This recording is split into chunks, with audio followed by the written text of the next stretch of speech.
Salut les espions, j'espère que vous vous portez tous bien. Et ben ça y est, nous y sommes, le déconfinement est enfin lancé. Mais ne vous y trompez pas, comme l'ont dit les politiques, comme l'ont dit les scientifiques, nous vous le disons aussi, ne vous relâchez pas. On ne doit pas se relâcher. Si la science ne se relâche pas, si l'économie, les politiciens ne se relâchent pas, alors ceux qui sont spirituels et qui sont appelés à être un sacerdoce de prêtre pour Dieu ne doivent pas se relâcher aussi. J'aimerais vous partager une analyse prophétique de ces temps que nous avons vécus, de ces temps qui vont se présenter à nous. De la même manière que les scientifiques se sont réunis en plusieurs collèges pour pouvoir faire ressortir une pensée qui sera profitable à la science en vue des événements passés, de la même manière que les politiques ou que les économistes agissent de la sorte, les hommes spirituels, ceux qui prêchent l'évangile, doivent aussi se concerter. La Bible parle par exemple du conseil de Dieu, qui a assisté au conseil de Dieu pour pouvoir retranscrire sa parole. Et je crois que nous, en tant que chrétiens, nous avons tous accès, la Bible le dit dans Hébreu, dans plusieurs livres, dans plusieurs épîtres, dans plusieurs endroits de la parole, que nous avons accès au conseil de Dieu, que nous avons accès au conseil de celui qui juge toute la terre, de celui qui décrète tout ce qui se passe ici-bas. La Bible est très claire là-dessus, et je crois et je sais que nous le faisons en tant que chrétiens, et j'encourage ceux qui ne pratiquent pas encore cette réalité à la mettre en pratique tout simplement, parce que par le sang de Jésus et au travers de son corps, on peut accéder à la Jérusalem céleste, et la Bible le dit, et donc faisons-le concrètement. C'est là où on trouvera le secours. Je lève les yeux vers les montagnes, on ne nous demande pas de regarder le puy de Dôme ou de regarder une autre montagne, on nous demande de regarder la montagne de Sion, et c'est pas celle qui est à Jérusalem physique, en Israël physique, c'est celle qui est dans les cieux, et nous pouvons tous accéder à cette Jérusalem. Ceci étant dit, j'aimerais vous partager une analyse de ce qui se passe et de cette réalité dans laquelle on évolue, de ce qu'est le déconfinement qui va prendre un certain temps. Comme vous avez pu le suivre, on est déconfiné pour aller travailler pour Pharaon, mais on n'est pas déconfiné pour pouvoir aller louer l'Éternel sur le mont Sinaï. Un certain paradoxe, un certain parallèle aussi avec un temps ancien, mais Dieu saura délivrer son peuple une fois encore et j'en suis persuadé. Ceci étant dit, vous connaissez cette parole des Écritures où Jésus dit « Vous êtes dans l'erreur parce que vous ne connaissez pas les Écritures, vous ne comprenez pas les Écritures ni la puissance de Dieu. » Donc pour ne pas être dans l'erreur, pour une analyse juste, il faut qu'on puisse comprendre les Écritures, les connaître certes, mais aussi les comprendre. Mais il faut aussi qu'on puisse connaître et comprendre la puissance de Dieu qui nous parle au travers des dons de l'Esprit. Et c'est pour ça qu'aujourd'hui, le monde tâtonne, parce qu'il ne se fie pas à la réalité que Dieu nous donne, que Dieu nous offre. La parole de Dieu a une analyse d'avance, mais de loin, sur ce que le monde ne pourra jamais comprendre par lui-même, parce qu'on ne peut que le comprendre par le Saint-Esprit, par la révélation. On a besoin d'une compréhension des Écritures et de la parole de Dieu. Et c'est ça que j'aimerais vous partager ensemble. Jésus nous dit à un moment donné que vient la nuit où personne ne peut travailler. Vient la nuit où personne ne peut travailler. J'aimerais vous partager deux songes qui m'ont été rapportés par des proches que je citerai bien entendu. Voilà, pour pas qu'on pense que je prenne la parole de Paul et que j'attribue à un autre ce que j'ai vécu. Non, c'est vraiment des proches qui m'ont rapporté ces paroles très puissantes. Une largement avant le confinement, une autre pendant le confinement. Et ces paroles m'ont réellement parlé. Parlé, mais pourquoi? Parce qu'elles correspondaient aux Écritures. On est d'accord que c'est pas les songes, c'est pas les dons qui déterminent la parole de Dieu. C'est la parole de Dieu qui détermine le cadre des dons. Et j'aimerais mettre tout ça en corrélation, ce qui a été donné par puissance, par révélation, et ce qui nous est donné par les Écritures, y mettre ensemble. La première vision qui m'a été rapportée, c'est mon frère Jonathan qui me l'a partagé, alors je vous passerai certains détails, mais le fond qui m'a réellement interpellé, c'est mon frère se trouvait dans Clermont-Ferrand, à côté de notre église, dans le périmètre où se situe notre église, c'est-à-dire à Montferrand en l'occurrence, avec un frère de l'église et une sœur de l'église, et puis ils discutaient tout simplement. Et il m'expliquait, il m'a dit cette phrase qui m'a beaucoup interpellé, il m'a dit, voilà, dans ce rêve, mais il me le partageait comme ça, parce qu'on est proches, on est amis, on est frères, on partage. Il me disait, mais tu vois, c'était pas midi. Ouais, le soir avait commencé, quoi. Il faisait sombre, le soir avait commencé, mais c'était pas midi. J'ai bien aimé cette expression, c'était pas midi. C'est-à-dire que la journée avait avancé. Et notez bien cette expression. Il me disait, voilà, il faisait sombre. Il dit, puis on parlait, on discutait de choses et d'autres. Et puis tout d'un coup, il y a comme un déluge qui s'est abattu d'eau. De l'eau est venue de partout. Voilà, ça a commencé à remplir les rues. Et il m'a dit, les gens étaient paniqués. Les gens étaient paniqués, mais vraiment paniqués. Il m'a dit, mais ce qui était étonnant, et ce qui lui est resté même après ce rêve, il me disait, mais purée, mais moi et ce frère de l'église, et cette sœur, on était étonnés de ce qui se passait, on était un peu surpris, mais c'était très marqué qu'on paniquait pas. On était étonnés, mais on ne paniquait pas. Et c'est un sentiment qui lui est resté après ce rêve et qui l'a beaucoup interpellé. On a eu l'occasion d'en rediscuter. Il m'a dit l'eau venait de partout. Il m'a dit, puis d'un coup, on s'est comme retrouvé dans une autre scène avec ces mêmes personnes dans une grotte à discuter, à discuter de meublement, etc., etc. Fin de la vision. J'aimerais vous partager une parole des Écritures qui se trouve dans le psaume 75, versets 2 et 4. Psaume 75, versets 2 et 4 qui nous dit « Nous te louons, ô Dieu, nous te louons. Ton nom est dans nos bouches, nous publions tes merveilles. » Après, c'est Dieu qui parle. « Autant que j'aurai fixé, je jugerai avec droiture. La terre tremble avec tous ceux qui l'habitent. Moi, j'affermis ses colonnes. » Amen. La terre tremble avec tous ceux qui l'habitent. Moi, j'affermis ses colonnes. On va lire un autre passage dans Apocalypse, chapitre 3, du verset 7 à 13, qui concerne l'église de Philadelphie, qui est l'avant-dernière église, la dernière, celle de Laodicée. Donc ça nous parle, pour moi en tout cas, je l'interprète vraiment comme l'avant-dernier temps, voilà, à la porte du dernier temps. Écrit à l'ange de l'église de Philadelphie, voici ce que dit le saint, le véritable, celui qui a la clé de David, celui qui ouvre et personne ne fermera, celui qui ferme et personne n'ouvrira. Je connais tes œuvres, voici parce que tu as peu de puissance et que tu as gardé ma parole et que tu n'as pas renié mon nom. J'ai mis devant toi une porte ouverte que personne ne peut fermer. Amen. Voici je te donne de ceux de la synagogue de Satan qui se disent juifs et ne le sont pas, mais qui mentent. Voici je les fais venir se prosterner à tes pieds et connaître que je t'ai aimé. Parce que tu as gardé la parole de la persévérance en moi, je te garderai aussi à l'heure de la tentation qui va venir sur le monde entier pour éprouver les habitants de la terre. Je viens bientôt. Retiens ce que tu as afin que personne ne prenne ta couronne. Celui qui vaincra, je ferai de lui une colonne dans le temple de mon Dieu et il n'en sortira plus. J'écrirai sur lui le nom de mon Dieu et le nom de la ville de mon Dieu, de la nouvelle Jérusalem qui descend du ciel, d'auprès de mon Dieu et mon nom nouveau, que celui qui a des oreilles entende ce que l'Esprit dit à l'Église. Voyez le rapport entre ces deux versets. Il parle que la terre est ébranlée dans le psaume 75, mais que Dieu dit, mais j'affermirai ces colonnes, les colonnes de la terre.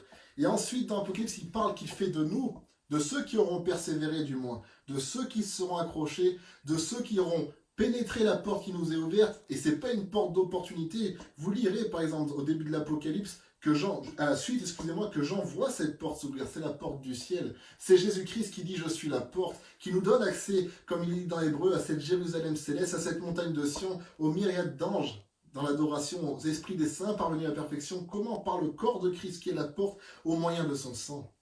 On peut accéder, ceux qui ont accédé à cette réalité, à cette nouvelle Jérusalem céleste qui est dans les cieux, alors ils deviendront des colonnes dans les maisons de Dieu. Et ils auront accès lorsque cette Jérusalem descendra du ciel vers la terre. Ça sera peut-être même par eux qu'elle passera. Bref, on n'est pas là pour parler de ça.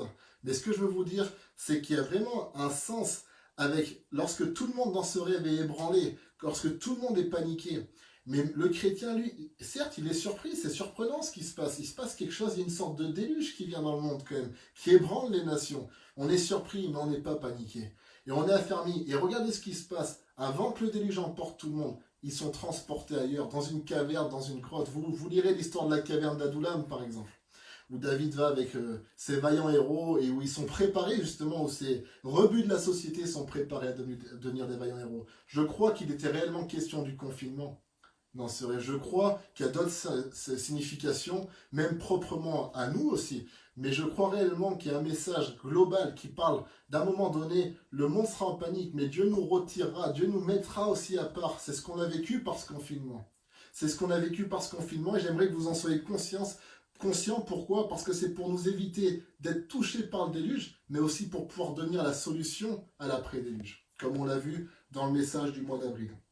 J'aimerais vous partager maintenant une autre vision qui m'a été, un autre songe, excusez-moi, qui m'a été rapporté par un frère qui s'appelle Nathaniel, il avait eu cette vision avant le confinement, vraiment avant.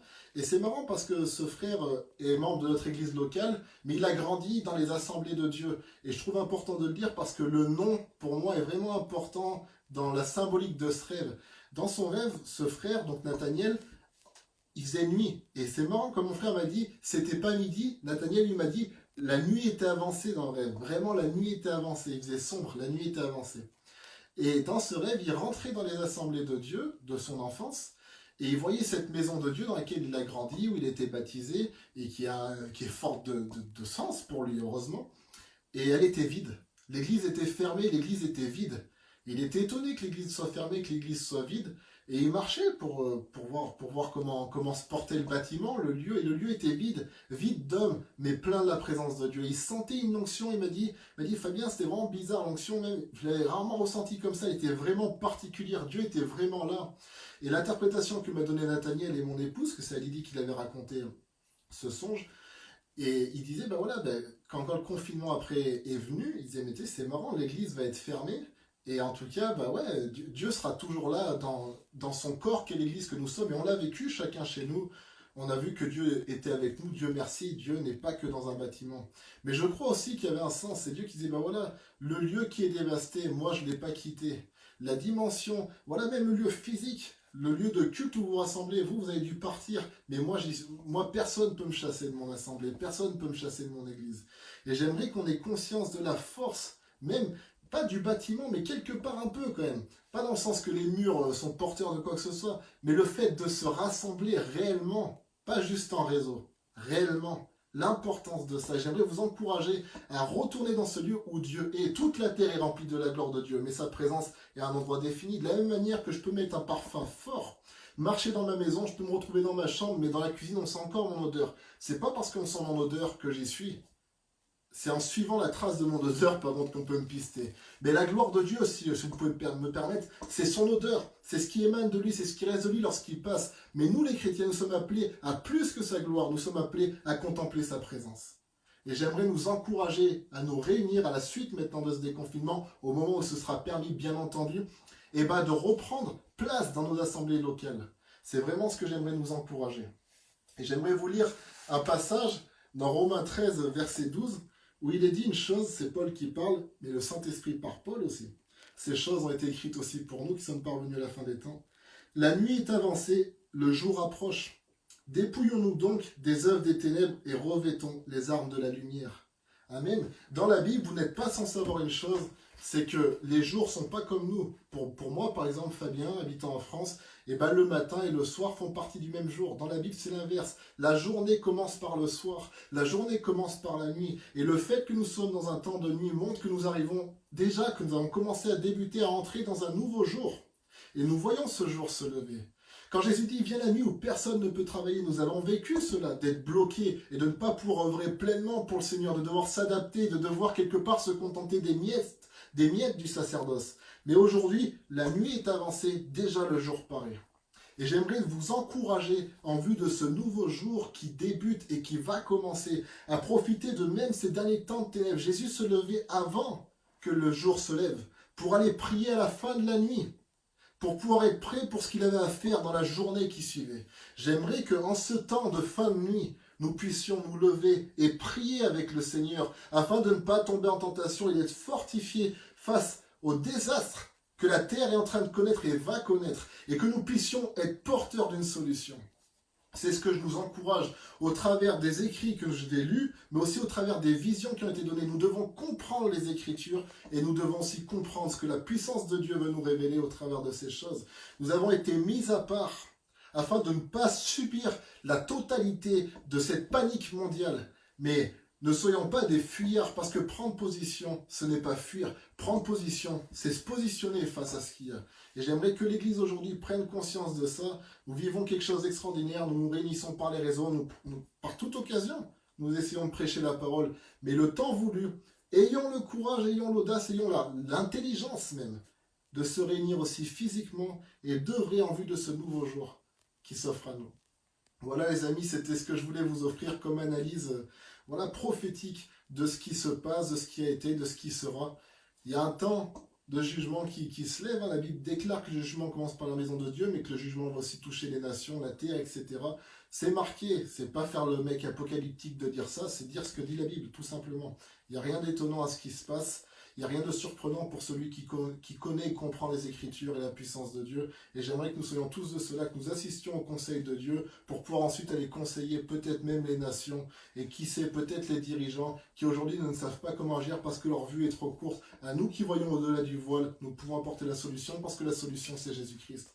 Église, sois forte. Église, sois l'église de Christ. Prépare-toi à la rencontre de ton Dieu et travaille à ce que le monde se prépare à la rencontre de son Dieu. Ne vous relâchez pas. Si les scientifiques ne se relâchent pas, si les hommes d'État ne se relâchent pas, si les économistes redoublent d'efforts, le chrétien doit d'autant plus le faire en tant qu'individu, mais aussi en tant que collectivité qu'est l'Église, l'ambassade de Dieu sur la terre. Soyez bénis, on se donne rendez-vous le 23 mai, 20h sur Facebook et YouTube pour le culte jeune, qui aura lieu une fois encore en vidéo comme le mois dernier. Sous le même format, une vidéo sera postée à 20h, accessible sur les deux réseaux que je viens de citer, à savoir YouTube et Facebook, rapport de mission, pour pouvoir bénéficier de cette réunion.